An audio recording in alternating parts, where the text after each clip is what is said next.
ক্রেতারা হাটমুখী হওয়ায় সারা দেশে জমে উঠেছে কোরবানির পশুর হাট। ছোট ও মাঝারি গরুর চাহিদা এবার বেশি। এ নিয়ে আরো খবর জানাতে রাজধানীর কমলাপুর পশুর হাট থেকে যুক্ত হচ্ছে শম্পা বিশ্বাস এবং চট্টগ্রামের সাগরিকা গরুর বাজার থেকে যুক্ত হচ্ছেন সহকর্মী কাজী মাহফুজ। তবে শুরুতে চলে যেতে চাই শম্পার কাছে। শম্পা, আমি দেখতে পাচ্ছি আপনার এক পাশে কালো আর এক পাশে লাল গরু। তো সকাল সকাল আসলে এই হাটের চিত্র কি দেখতে পাচ্ছেন, এবং পাশাপাশি দিনের শুরুতে যেহেতু ঈদ ঘনিয়ে আসছে, বেচা কেনা বাড়ছে কিনা? অনেক শুধু লাল বা কালো গরুই নয়, এই হাটে আরো নানা রঙের গরু উঠেছে এবং আমি সকাল থেকে কমলাপুর যে পশুর হাটটি রয়েছে সেখানে রয়েছি।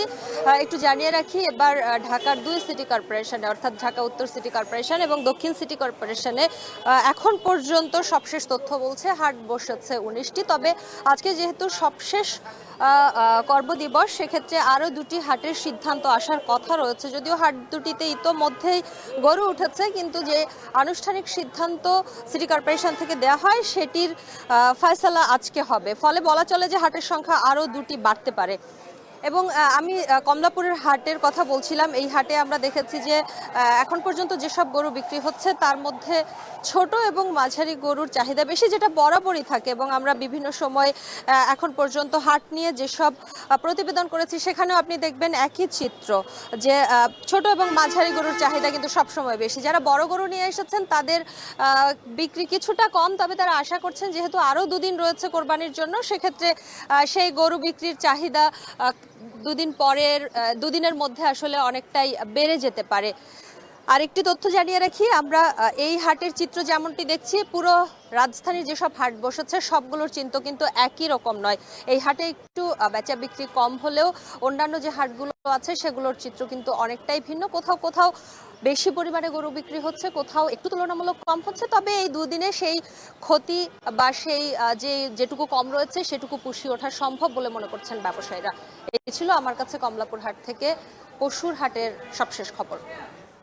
আমাদের সঙ্গে কমলাপুর গরুর হাট থেকে যুক্ত ছিলেন সহকর্মী শম্পা বিশ্বাস। এবার চলে যেতে চাই, আমাদের সঙ্গে যুক্ত আছেন সাগরিকা, চট্টগ্রাম নগরীর সাগরিকা গরুর হাট থেকে কাজী মাহফুজ। মাহফুজ, আমি দেখতে পাচ্ছি আপনার চারপাশে খুব ক্লান্তির সময় পার করছেন। তো দিন বাড়ার সাথে সাথে বেচা কেনা, গরুর বেচা কেমন হচ্ছে, এবং আকার ভেদে কত দামে বিক্রি হচ্ছে গরু?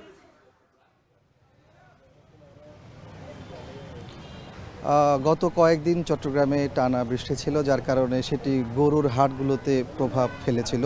আজকে অনেকটা ওয়েদারটা বেশ ভালো আছে, যার কারণে আমরা দেখতে পাচ্ছি সকাল থেকেই চট্টগ্রামের বেশ কয়েকটি পশুর হাট আমরা ঘুরেছি, যেখানে ক্রেতাদের সমাগম বাড়তে শুরু করেছে। মূলত এবার চট্টগ্রামে একটু ভিন্ন চিত্র আমরা দেখতে পাচ্ছি। অন্যান্য সময় বড় গরুর চাহিদা থাকতো, এবার কিন্তু বড় গরুর প্রতি চাহিদা অনেকটাই কম। আমরা দেখতে পাচ্ছি মাঝারি এবং ছোট আকারের যে গরুগুলো আছে সেগুলোর চাহিদা অনেকটা বেশি, আর সেই চাহিদাকে পুঁজি করে দামও কিন্তু অন্য বারের তুলনায় 10% থেকে 15% পর্যন্ত বেড়েছে, এমনটি বলছেন ক্রেতারা। আর বিক্রেতারা বলছেন আসলে গোখাদ্যের দাম বেড়েছে, গরু লালন পালনের খরচ বেড়েছে, যার কারণে দাম তাদেরকে বাড়িয়ে রাখতে হচ্ছে। যদিও এখন শেষ মুহূর্তের বেচা কিনা, যারা দূর দূরান্ত থেকে, বিশেষ করে পার্বত্য চট্টগ্রাম এবং উত্তরবঙ্গ থেকে গরু নিয়ে এসেছেন, তারা কিন্তু শেষ মুহূর্তে কম দামে হলেও গরু ছেড়ে দিচ্ছেন, এমনটি বলছেন। তবে অনেকটা হতাশা প্রকাশ করছেন দূর দূরান্ত থেকে বড় গরু নিয়ে আসা বিক্রেতারা। তারা বলছেন, কেউ কেউ বলছেন যে যতগুলো গরু নিয়েছে তার একটিও এখনো পর্যন্ত বিক্রি হয়নি। আবার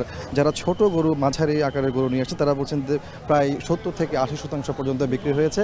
আর দামের ক্ষেত্রে আমরা দেখতে পাচ্ছি যে অনেকটা শেষ মুহূর্তে 2 ধরনের প্রতিক্রিয়া দেখতে পাচ্ছি। কেউ বলছে দাম কিছুটা কমেছে, আবার কেউ বলছেন শেষ মুহূর্তে অনেকে বাড়িয়ে দিয়েছেন। তো এ ছিল আমার কাছে চট্টগ্রামের সাগরিকা হাট থেকে গরুর বেচা কেনার সবশেষ।